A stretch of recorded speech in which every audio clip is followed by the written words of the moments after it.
জয় মা কালী। আজ আমাদের গ্রামে খুবই জাগ্রত মা রক্ষাকালীর পুজো। সেই জন্য হাজার হাজার ভক্তের সমাগম হয় এখানে, প্রচুর মেলা বসে, গাছবম লাগানো হয়। বাইরের থেকেও অনেক লোকে এখানে মায়ের পুজো দিতে আসে। আমি প্রতি বছর থাকতে পারি না, আজ প্রায় 10-12 বছর পর আমি এখানে আছি। তো ছোটবেলায় একটা জিনিস ভাবতাম যে মায়ের মন্দিরে কেন বলি দেওয়া হয়, কিন্তু আজও তার কোনো উত্তর আমি খুঁজে পাইনি।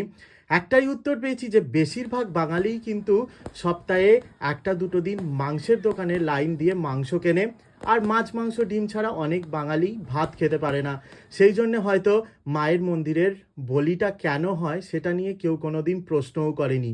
যাই হোক, আমি অনেক বছর পর আবারও মায়ের নিরামিষ যে ভোগের মাংস হয়, যেটাকে বলির মাংসকে আমরা নিরামিষ ভোগের মাংস বলে থাকি এখানে, বা অনেক জায়গাতেই বলে, তো সেই মাংসটা আমি অনেক বছর পর আবারও প্রসাদ হিসাবে খেতে পাচ্ছি। মানে এটা একটা বিশাল বড় ব্যাপার। এটা হয়তো সবাইকার কপালে হয় না, সেই জন্য অনেকেই চ্যাঁভ্যাঁ করে।